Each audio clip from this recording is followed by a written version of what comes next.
It is a Жалко, что pity вы that you сегодня are не в not in the свитшоте USSR sweatshirt СССР. today. Well, I think that this has caused a sensation. There is nothing unusual here. We have a lot of products that reproduce Soviet symbolism, and I do not see anything shameful in this. This is part of our life, part of our history. This is our motherland, which has now acquired the form of the Russian Federation and is surrounded by former Soviet republics, friendly to us countries. Of course, it does not do without various clashes of interests, but this is life. And I believe that this is fashion, if you like. After the summit in Anchorage, I saw young people studying at Moscow State University and other universities demonstrating these sweatshirts. And I think that there is no imperialism here, no attempts to revive imperialism, as some people in the West say. This is not the case. We need to preserve this atmosphere, including, if you like, with a sense of light humor. Американская сторона отметила ваш внешний вид.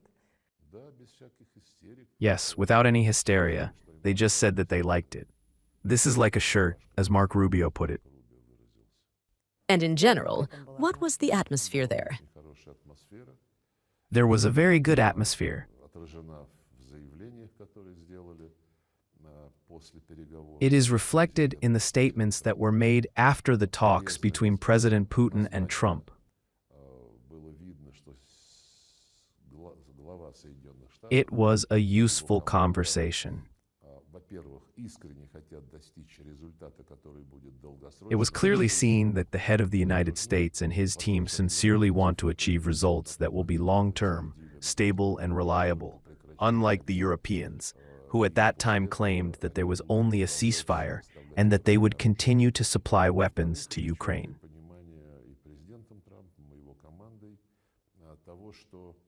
And secondly, President Trump and his team clearly understand that this conflict has a reason. Some presidents and prime ministers from Europe say that Russia has not provoked an attack on Ukraine.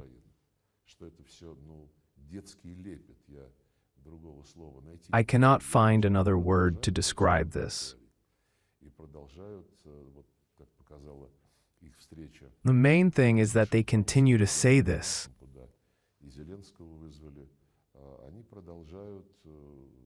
As their meeting in Washington with President Trump showed, where Zelenskyy was also called, they continue to demand an immediate truce. At least some of them, such as Chancellor Merz, continue to say that Russia must be pressured with sanctions.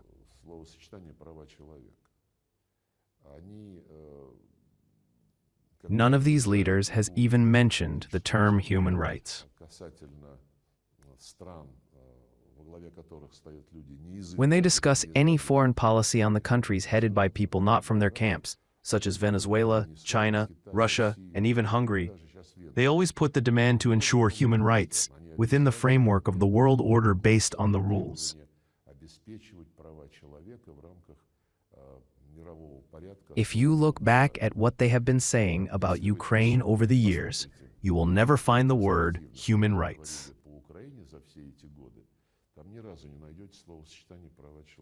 Although the complete ban on the Russian language in all spheres of human activity would probably have caused indignation among these parents of democratic principles,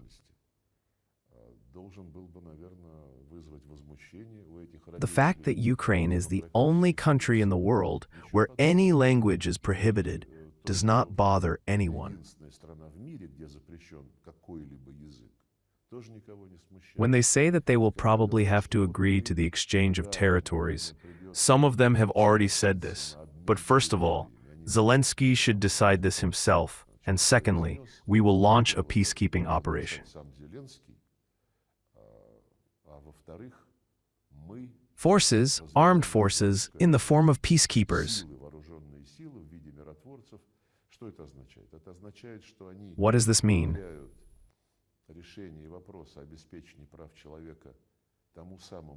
This means that they entrust the decision to ensure human rights to the very person under whose name the laws that destroy Russian language rights have been adopted.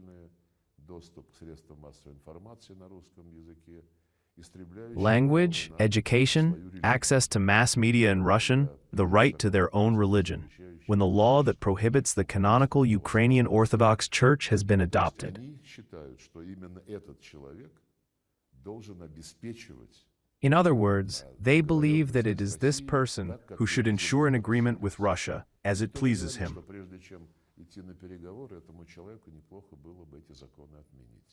No one says that it would be good for this person to cancel these laws before the negotiations, at least because the UN Charter states that it is necessary to ensure respect for human rights, regardless of race, gender, language, or religion.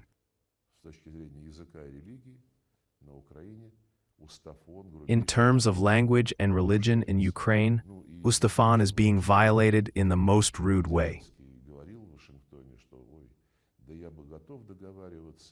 And let us not forget what Zelenskyy said in Washington, that he would be ready to negotiate, but he would not even discuss any territories, because the Constitution prohibits it. This is an interesting point, because, as ridiculous as it may seem, the Ukrainian Constitution, despite the laws that prohibit Russian language rights in all spheres of human life and activities, maintains the obligation of the state to fully ensure the rights of the Russian. This is a separate issue, and other national minorities. If he is so concerned about his constitution, I would start with its first articles, where this obligation is enshrined. But the fact that all these circumstances were thrown under the carpet by various figures like Ursula von der Leyen, Macron, Starmer, Merz, and before him, Scholz, this has been known for a long time. And of course, Biden and his administration were among the leaders in ignoring and refuting all the facts that lay at the heart of the origins of the Ukrainian crisis. And it is indicative, by the way, that these European delegates who accompanied Zelenskyy as a support group in Washington on August 18th, according to American time, all said that, yes, something had to be done.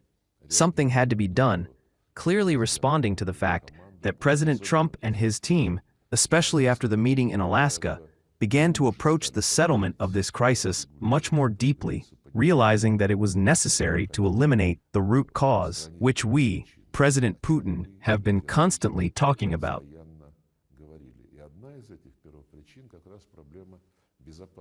And one of these root causes is precisely the problem of Russia's security, which is due to the fact that in the course of decades, we have consistently violated the commitments that we were given not to allow NATO expansion to the east.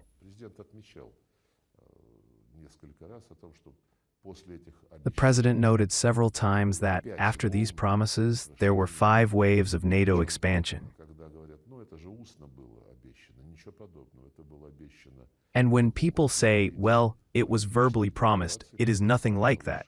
It was promised on paper in the form of political declarations signed at the highest level, at the OSCE summits in 1999 of the last century in Istanbul, and in 2010, quite recently, at the OSCE summit in Astana.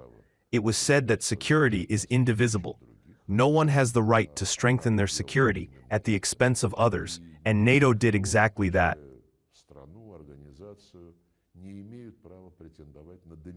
And no one, including the country, the organization, has the right to claim domination of the OSCE space.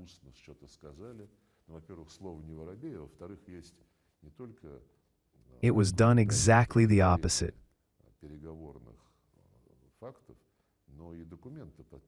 So it is deceitful when people say, well, it was verbally promised. But, first of all, this is not Vorobyev's words, and secondly, there are not only documentary confirmations of negotiating facts, but also documents signed, I repeat, at the highest level. но и в то же время гарантии безопасности Европы об этом. So, when these delegates in Washington said that it is necessary to start with the development of security guarantees for Ukraine, but at the same time, security guarantees for Europe, this was said by Starmer, the British Prime Minister, and many others.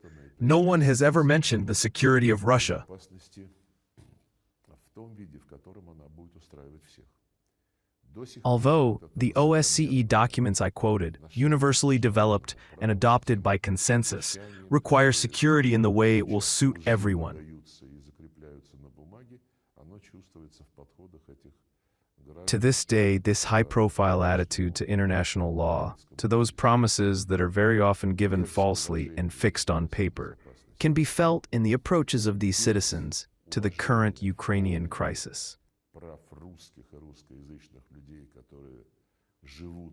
Without respect for the interests of Russia's security, without full respect for the rights of Russian and Russian-speaking people who live in Ukraine, there can be no long-term agreements, because it is these reasons that need to be urgently eliminated in the context of regulation.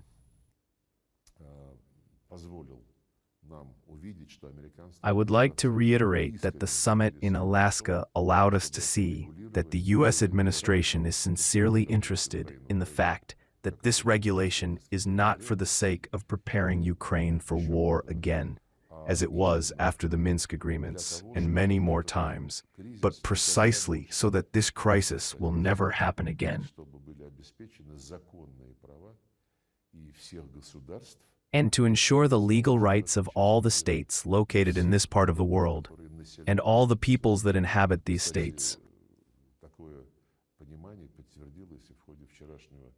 By the way, this understanding was confirmed during yesterday's night phone conversation between President Putin and President Trump, who called our leader to tell him about his contacts with Zelenskyy and this group of European support.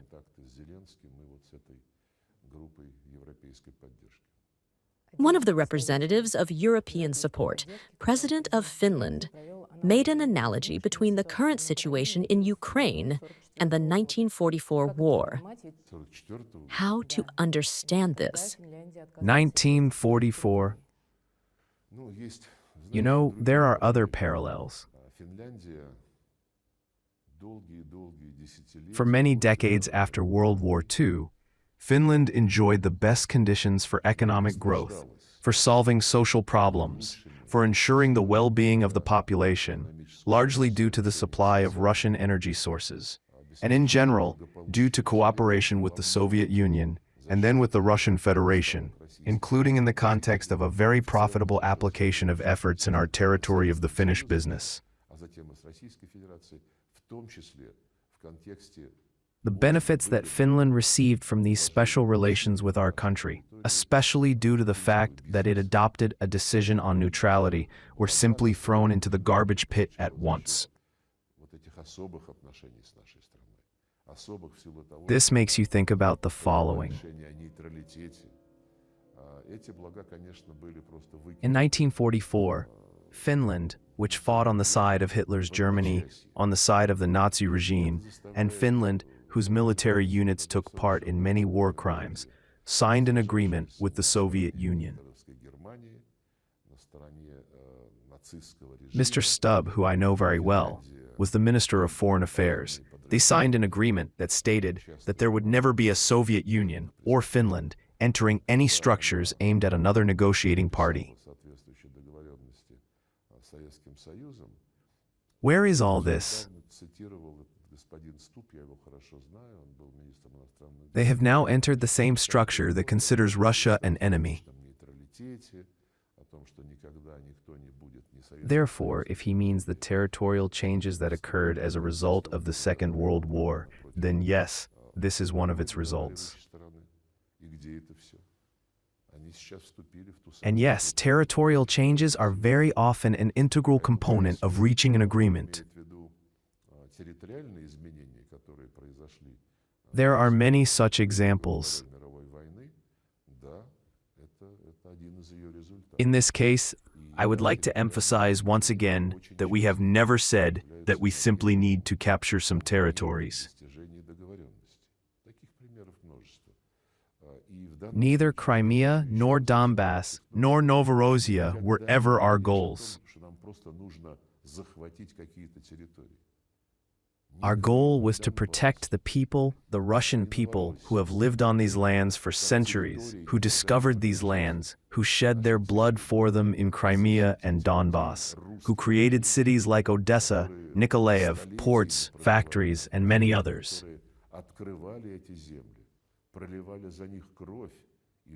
Everyone knows well what role Yekaterina II played in the conquest of these lands. Everyone knows well how these lands eventually became part of the Ukrainian SSR, and then became part of independent Ukraine. But they became part of independent Ukraine on the basis of the Declaration on National Sovereignty, which was adopted by the Kiev leadership back in 1990. It clearly stated that Ukraine would forever be a nuclear-free, neutral, non-united state.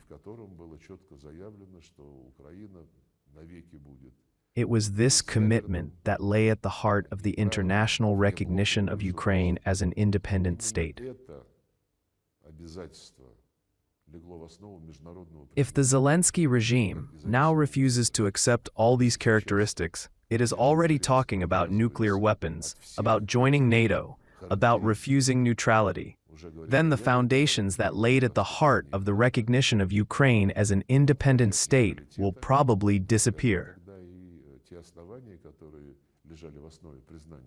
It is very important to pay attention to this. Otherwise, it will turn out that not the principles of international law, but the very rules that the West has never formulated anywhere are invented from time to time. When it is necessary to recognize something, it does it. When it is necessary to condemn something in a similar situation, it does it as well. But it will not work this way. It will not work this way anymore. Once again, I would like to say that we appreciate the understanding that, unlike the Europeans, the U.S. administration is sincerely striving to get to the heart of the problems and to regulate the very origins of the crisis that the West, led by the previous Joe Biden administration, has created in Ukraine in order to use it as a tool for containing and suppressing Russia, and even to inflict a strategic defeat on it, as they say. Was the issue of sanctions discussed with the U.S. side? After all, the Americans said that fuel had to be paid in cash. Well, you always have to pay for fuel.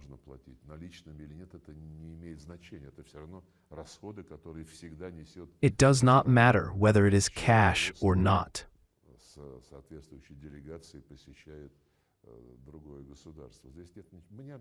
It is still the expenses that the country, whose leadership visits other states, always bears.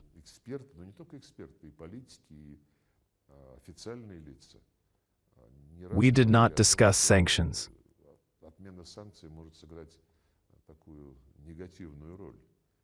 You know, we have many experts, but not only experts, but also politicians and officials.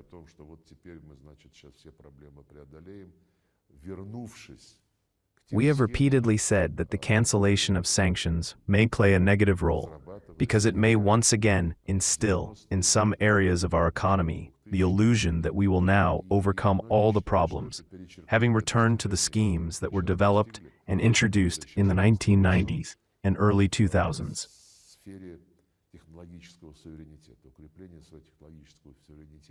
Many people believe that this will overshadow the achievements that we have now achieved, which are now in place in the sphere of technological sovereignty, the strengthening of our technological sovereignty, and the need to rely on our technologies in key issues such as military security, economic security, and food security.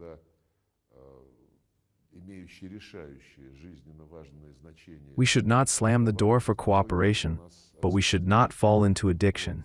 when we do not have the most crucial and vital goods and technologies. Процесс сейчас гораздо более In general, I think that the process is now much more reliable and more promising than it was 6 months ago when the Biden administration's term ended. назад, когда заканчивалась каденция администрации Байдена. Will there be bilateral negotiations, trilateral negotiations? We do not abandon any forms of cooperation, be it bilateral or trilateral. Трехсторонних. Президент об этом неоднократно. The president has repeatedly said this. Любые форматы 1+1. The main thing is that any formats, 1+1, 1+2, multilateral formats, which are also numerous, including within the framework of the UN, should be included, not so that in the morning someone would write about it in the newspapers, or in the evening show it on TV, or then rummage through social networks, trying to get rid of such propaganda foam, but so that step by step, gradually, starting from the expert level, and then going through all the necessary steps to prepare for the summits, we will always support such a serious approach. Далее, проходя все Any contacts with the participation of the top officials should be prepared very carefully.